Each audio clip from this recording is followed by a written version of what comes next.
born and raised in the great state of New Jersey. Ended up going over to St. Joseph's, got recruited to play lacrosse there, and ended up going down a finance and econ double major route, where I started my career, did a couple of internships in New York City, ultimately landed in the banking realm, worked for a large Japanese bank called Mizuho, where I sat in what's called their debt capital markets group for about a year and change. Effectively, our group oversaw the business line of, for lack of better words, running debt IPOs. So you guys might be familiar with equity public offerings when companies offer their shares for the first time in public markets. We would do the same thing, but on the debt financing side of the balance sheet. So was primarily mandated with just the deal execution work that kind of came with that, as well as a lot of the analysis and pitch deck material that relates to just winning new business. So falls under the investment banking umbrella, specifically on the capital market side. After about a year and a couple of months there, ended up finding a job out here in San Francisco, actually through another St. Joe's alum, a company called Forge Global. And they operate in a pretty niche area of the capital markets. They're a brokerage house that supports secondary transactions for private companies. So maybe think of some large private tech companies. If you've heard the names of Stripe, SpaceX, similar type companies, there's a growing market for those shares to be bought and sold in the secondary market, which, a decade or so ago wasn't something that was prevalent, really available to investors and shareholders, but is now a growing market. And more recently, in the beginning part of last year, I actually ended up following my old boss at Forge, who started a new shop called Caplight, where we cater to a similar market. The slight difference in our business model is we're primarily focused on building out the tech software that supports that market. So some of the things that we work on are centralizing order books across different broker dealers. So, how a lot of the public markets work is there's a bunch of broker dealers working on a bunch of buy and sell orders for institutional investors.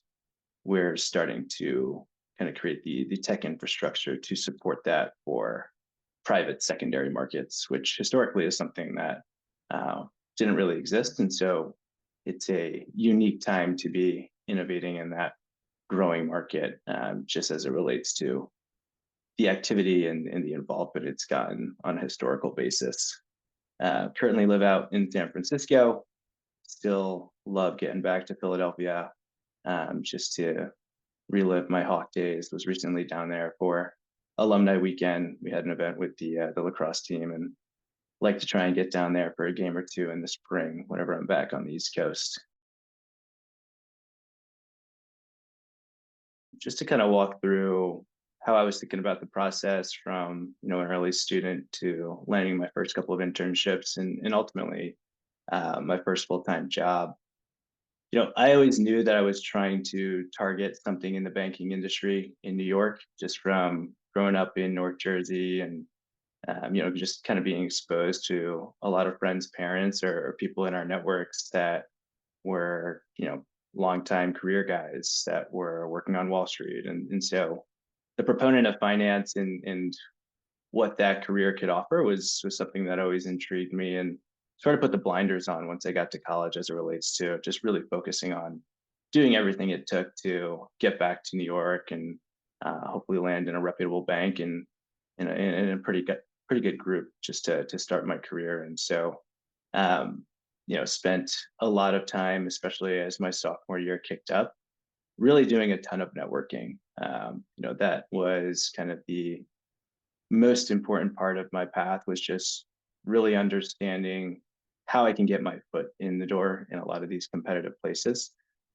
Ultimately landed an internship at a middle market bank called CIT, where really was my first foray into the working world and everything that kind of came with gaining experience in a full-time corporate bank and trying to get an understanding of what it meant to start applying coursework to real life practice. And so, that's where I really started to dip my toes and just really understanding some core components of finance. The group that I worked in specifically worked in receivables management. So, large apparel company had $10 million of accounts receivable, so revenue that they were not able to recognize yet, but they knew they had coming their way.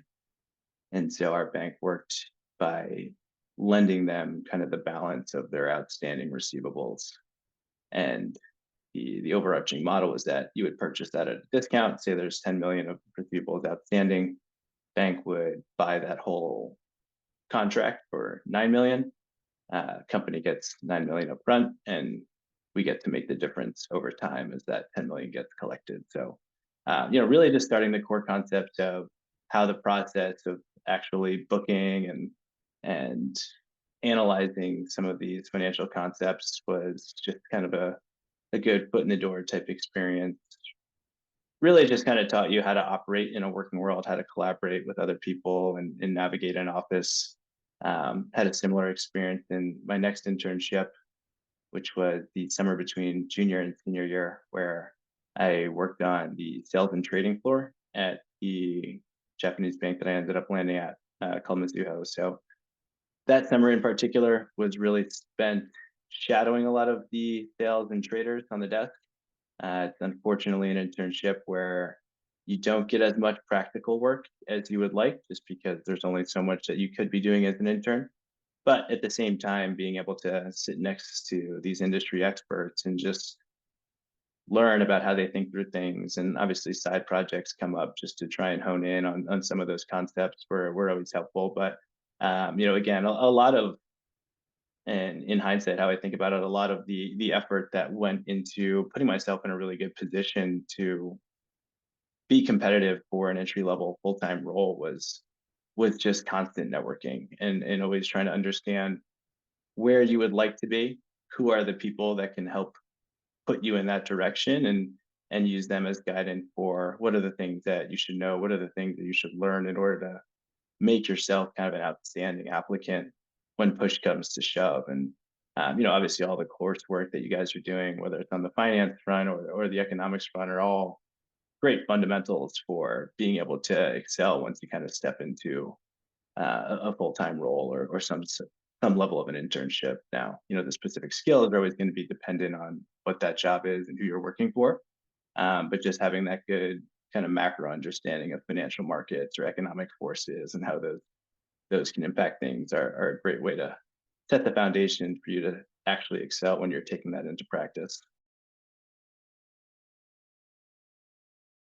I took as much of the spray and pray approach that I could when it came to networking, in terms of just leveraging everything I had immediately accessible, whether that was just relationships from high school, relationships that I already started to make at St. Joe's, either just through academia or athletics, whatever it may be. And just trying to connect with as many people as possible. And in terms of trying to be competitive for some of these more sought after roles and on Wall Street at the time, it wasn't the easiest, especially when you're competing against applicants from kind of top tier schools where they've got a deep alumni network and it can put priority towards applications that might have the same logo as the college that they went to. And so, I started going down the route of just spending hours on LinkedIn at the end of the day and just finding anyone that was a St. Joe's alum or somehow directly or indirectly connected to an individual who might be in a position to help me out, and just sending out constant cold messages to people just saying, hey, would love to connect and chat, and just try and grab their attention and see if they would spend 15-20 minutes chatting on the phone with you. And as I kind of think back to how my transitions played out, all of my job opportunities came from some pretty tangent relationships. My first one was from the uncle of an old family friend's cousin who we happened to play lacrosse with, but by just some random messages and a couple of conversations, ended up getting connected to someone who could put my resume in the right pile when it came down to landing an internship. similar story on my first internship on the banking front was just another random relationship that came from, two layers of mutual connections that, again, was able to kind of put me in the right place to, be in the conversation. And even landing my full-time offer from that internship, it was one that when they presented the internship, left it as, hey, we can't guarantee that there's going to be any full-time roles available at the end of the summer. But if there are, we always like to hire from our internship pool. And, even over the course of those 3-4 months, well, I had a decent amount of downtime from not having a ton of work, really just used that to connect with random individuals across the bank, and ended up just meeting some guy in a group that was totally separate from me. Just got coffee for 20-30 minutes, built a pretty solid rapport, and, later found out when it came down to making 5 offers to an internship class of 30 people, he was someone that was kind of a champion for me in that decision room for reasons I'm still unsure of, but ended up working out well, where a random conversation was something that ended up being extremely, extremely valuable when push came to shove. Yeah, I've had both instances where saw SJU student reach out and, absolutely raised my hand and said, sure, let's definitely connect. And I'm always looking to kind of take that time and give back to, people who are sitting in the same seat I was in 4 or 5 years ago, because very, very much appreciate, what they're optimizing for. Um, then I've definitely had instances where I've seen an email in a very heat of a very, very busy week, or a few busy days, that ended up slipping through the inbox and didn't really come to fruition. But in a similar vein, if that person kind of kept following up with me and made themselves top of mind over a variety of time periods, it's definitely something that I probably would have gotten back to. But it's just one that just kind of maybe fell through the cracks in that particular time. So, long-winded way of saying, I think I can pretty confidently say most alums and most people are always looking to help out people from their universities, people from their respective groups, and be someone that can be somewhat of a mentor, or even just someone that can help point you in the right direction. It's just a matter of being persistent, chasing down people, and there's no harm in following up with people that you don't even know for a couple of weeks. Worst case scenario is they never respond to you, and that's that. But just making sure that you're casting as wide of a net as possible, and being persistent is something that will and is a strategy that will certainly bear fruit.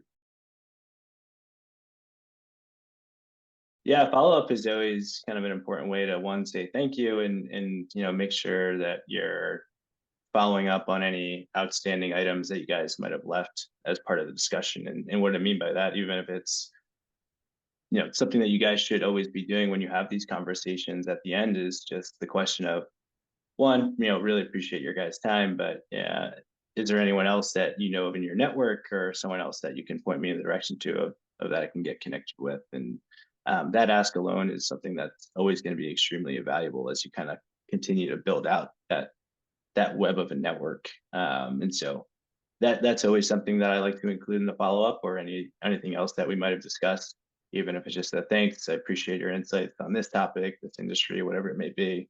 Just saying thank you, appreciating them for their time, and giving them a reminder that if they could point you into the direction of someone they know, or someone else that they think is worthwhile getting connected with, is a good way to close the loop with those people. Kind of depended on the person and what you think might be the easiest form of communication to be interchanging with them with. And if your whole conversation prior was through LinkedIn, and that's where it seems like you've gotten the best response, there's no harm in keeping it there. But at the same time, if during your in-person meeting or whatever it might have been, they extended their contact information that was an email or a phone number, those are obviously much more personal. So more often than not, I like to defer to switching things over to email. One, especially if it's their work email, that's where they'll tend to be the most responsive. Personal texts are a nice way to just send a thank you and put your name back in front of them in a different alleyway.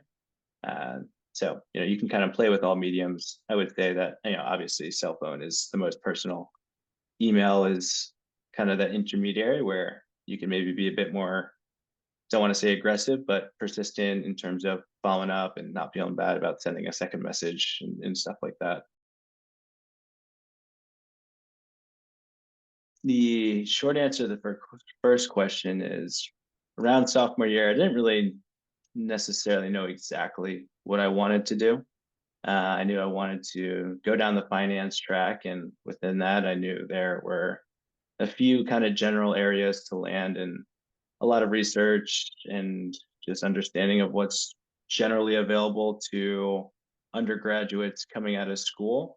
I slowly over time kind of put my focus on things around investment banking, just kind of understanding that is maybe a good entry level role to be trying to pursue.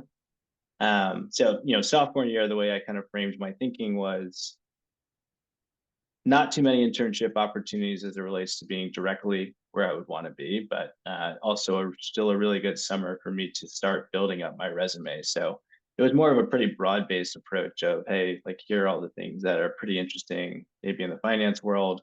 If I could somehow create a pretty rational argument for why this is a good building block for me to take this internship and know that the experience that I'll be able to write about on my resume, it'll be impactful for me being in a more competitive position for maybe say the types of internships I want to be going for between my junior and senior year. Sophomore is obviously a little bit tougher. Well, at least in my years, there weren't a large universe of internships that were readily available. But at the end of the day, not too many people are going to be putting a drastic amount of emphasis on what you might have specifically done during your sophomore year internship, but even just showing that you were in a working environment, you were contributing to some sort of organization or part of a program is pretty impactful and puts you at a leg up versus a lot of people who are starting to apply for junior summer internships and didn't have anything prior. So you can be a bit more flexible as it relates to what you might be looking for between your sophomore and junior year. Also, just a pretty good opportunity to maybe throw yourself into a realm that you're not too familiar about and maybe learn about a different pocket of, call it the finance realm or some other industry, just because a lot of the industry categorization can be pretty broad-based. Finance in particular, it's one that, there's so many different routes that you can go down as it relates to, the finance umbrella, and really starting to understand what those are and what interests you is always a valuable thing to be doing. And if you're doing that just by research, great. Even better if you're doing it through real world practice of being exposed to that industry or that particular subsector of finance and really understanding how it works, what career tracks look like, and whether or not that makes sense for you is always going to be a valuable experience at the end of the day. So it was certainly a challenging experience, and the classical understanding of investment banking is it's a pretty intense role. You work 60, 80 hours a week, notorious for people working till 4 a.m., 6 a.m., whatever it may be. I fortunately did not get the most drastic end of that spectrum, but was still in a pretty intense type group. So a lot of the horror stories that you guys might hear of from friends or whoever as it relates to the investment banking experience, a lot of it's geared to what they call kind of coverage groups or people who focus on larger transaction types, whether those are full company buyouts, mergers and acquisitions, ones that are not as directly tied to the financial markets. What I got the benefit from was within our capital markets group, we were directly tied to market hours and the fact that our deals needed to be executed during the live bond market hours, which was 7 a.m. to 4 p.m. And so as a product of that, we got to focus our workday around that. Now it wasn't as simple as clock in at 7, leave once the market closes. It was more so shifting our hours to, being in the office by, just before 7 a.m.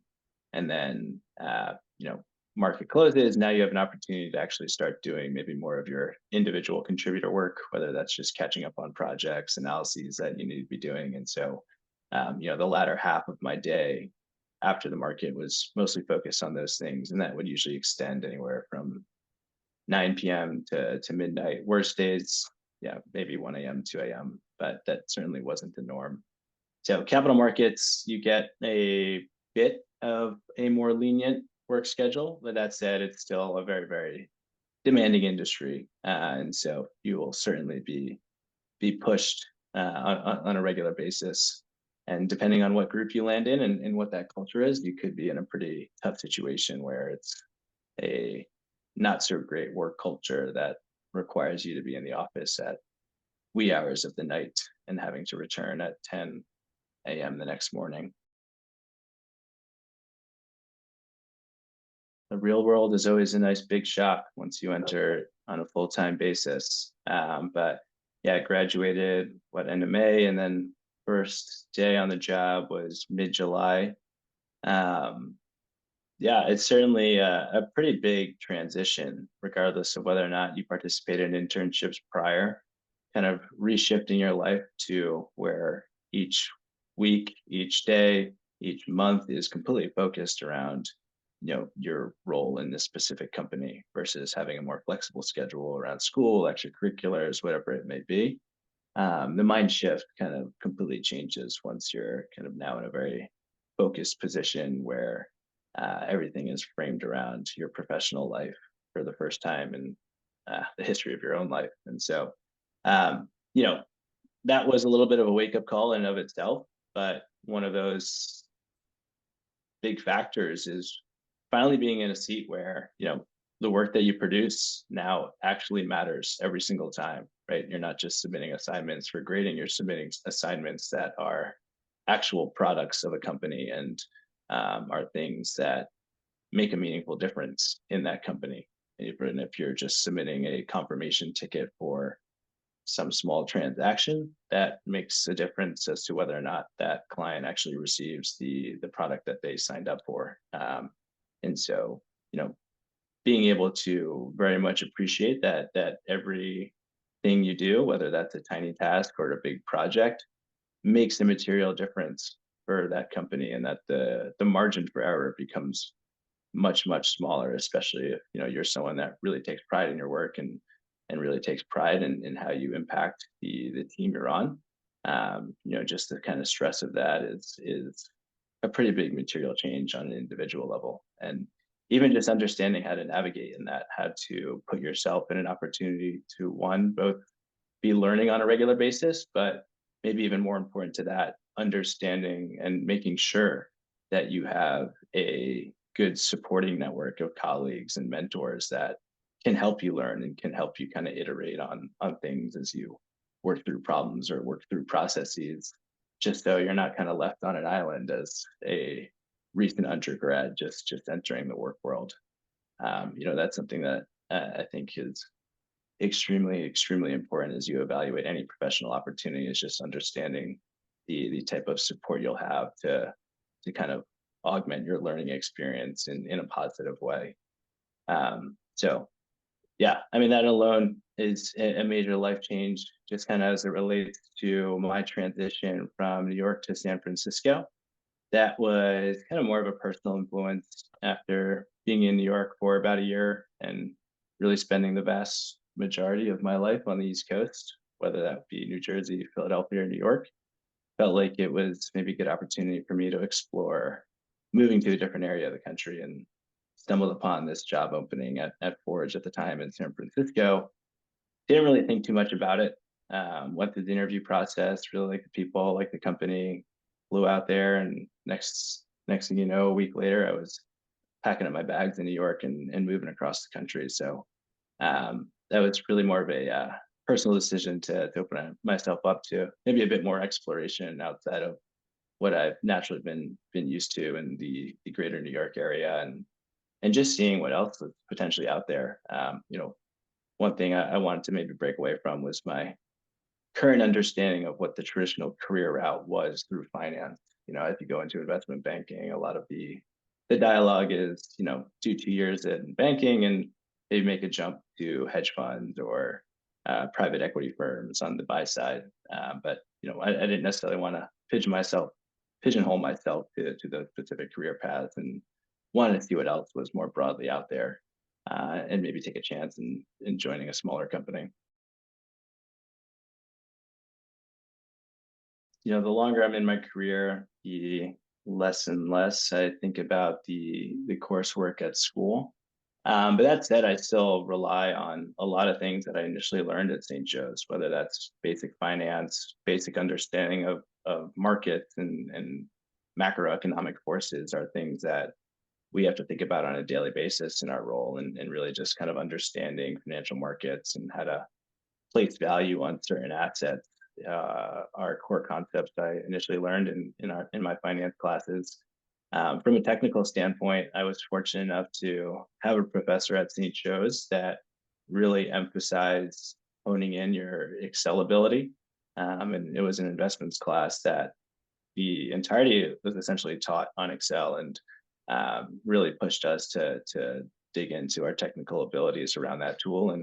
And when push comes to shove, it was something that I was able to leverage in both my internship and both my initial role to set me apart from some of the other analysts. There were people who were just starting to get comfortable with that tool versus, I had a lot more proficiency in just understanding how to operate on that was able to give me a little bit of a leg up once I was in the workforce. So, even the fundamental things like that are really, really crucial, especially if you're going into a role where it's you and 20 other first year hires. Being able to focus on technical abilities that you can learn today, so that they're not a learning curve that you have to navigate once you're still trying to navigate the learning curve of just understanding your new job and the new company. If that just becomes table stakes, then you'll be in a way better position. When it comes to hiring managers, a lot of it is just expressing your interest in why you think that you're a good fit for that role. Their job is to make sure that they're pulling in as many high quality candidates as they can to run through this process. So, just getting in front of them and leaving a really good impression in the first couple minutes or a couple sentences of that interaction go a really, really long way. I've been the hiring manager on this side, for Caplight a few times, and I can honestly say there were people who I didn't even look at their resume before I put them through the process, just because they're, whether it was our initial meeting or our initial interaction was pretty impactful. Um, so general tone is just saying, hey, really excited about this opportunity at your company.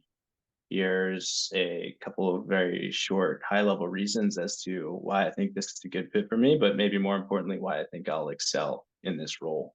And Jen, just expressing that you would love to connect with them and learn more about what they're solving for and how you could fit into that is always a great thing to put in front of these people. Yeah, absolutely. So we are in a bit of an interesting position as a company. So a relatively young and small firm. We started about 2 years ago. I was the eighth hire. We now have 14 people. So very, very tight knit group. And, as a startup in someone or a company that doesn't have a lot of structured kind of subgroups. There's no accounting department, no marketing department, there's no specific product department or sales team. It's really just our overarching titles of business development, which touches all of those things. So, you know, why I kind of preclude with that is what we're uniquely solving for is someone that can jump into a position and just be a problem solver, and be able to navigate different scenarios and think critically and work through those and come up with a very well thought out and polished answer without too much guidance. And that's kind of a general characterization of what a lot of jobs are looking for. Obviously, bigger companies will have a lot more specificity into kind of the requirements that they might be looking for. But as it relates to what I and this company have kind of been optimizing for over the past 6 to 12 months as we've been going through the hiring process, is just really finding candidates who are passionate about being in a learning position, and passionate about working through problems on a regular basis. We don't have the greatest infrastructure to be onboarding a lot of brand new people who are going to take a lot of time to just get them up to speed on all the different processes and things that we're doing. So generally what we're screening for is just someone who can give us confidence that if we gave them a task, they would do everything they can to be as resourceful as possible to come up with an educated answer or a pretty polished solution to propose without having too much involvement in that ideation process. And so, again, comes back to someone who's a very good self-starter who can see an opportunity and pounce on it, not necessarily wait for work to be handed to them, but see something that might be an inefficiency or see something that might be slipping through the cracks and raise their hand, jump up and try and figure out what they could do to add value on that regard.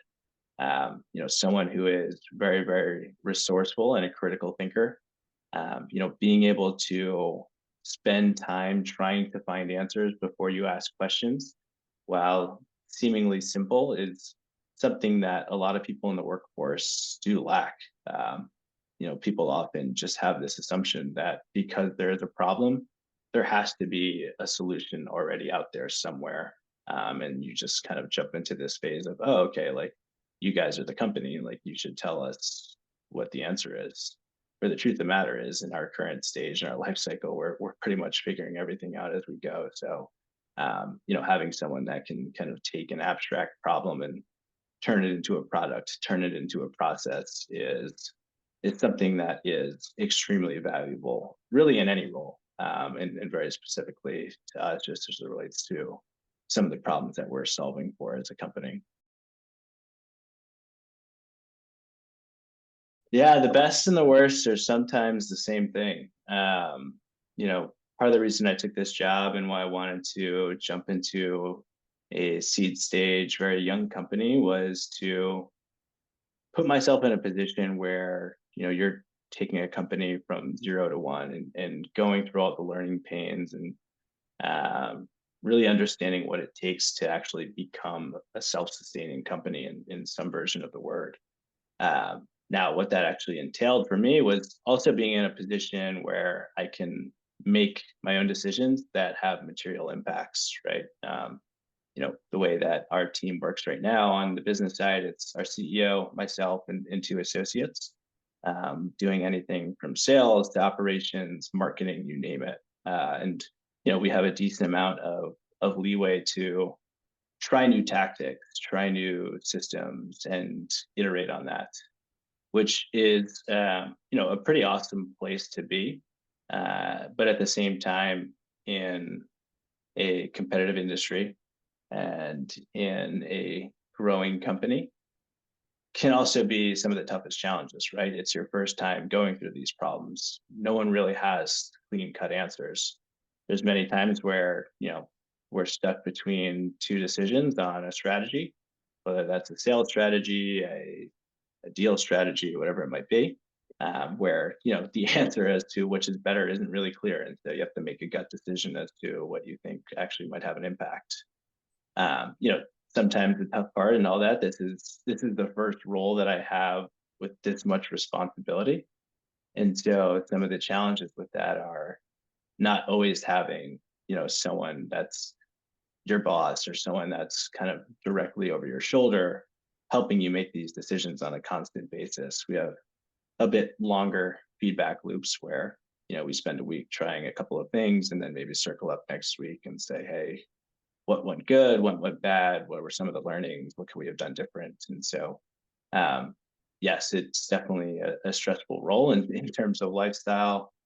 The week can be anything from, maybe a slower week is a standard 40, 50-hour work week. And then we've also had some pretty high intensity weeks where, it's been 80 to 100 hours of us just pushing through to get stuff out before a specific deadline or something.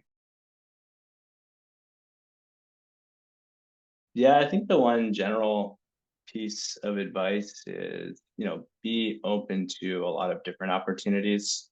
That was kind of a big learning that I uncovered in hindsight as I got my first position, started recruiting for another, is really just kind of understanding what is broadly out there in terms of career opportunities.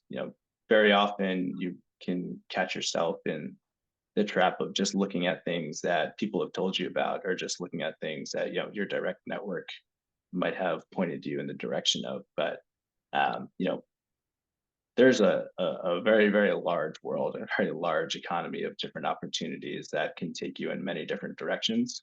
In hindsight, I never knew what the private secondary markets were up until I started recruiting for my first job switch in 2019.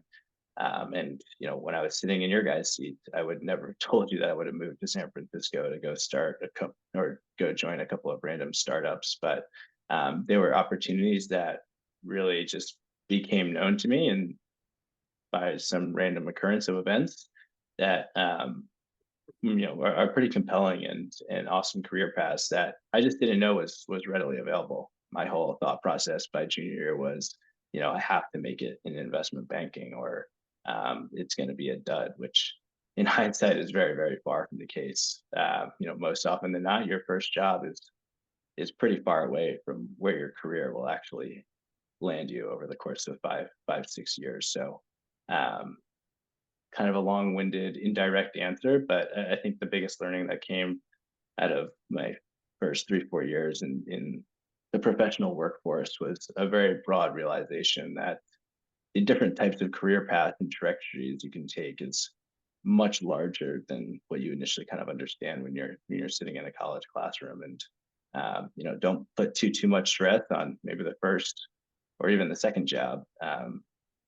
Use it as an opportunity as just learning experiences over time, and don't be afraid to put yourself in a role for 3 months or a year just to understand whether or not if it makes sense for you. Um, you know, it's going to be a very long professional life, and you've got a lot of time in your early years to mess around with different industries and different types of work.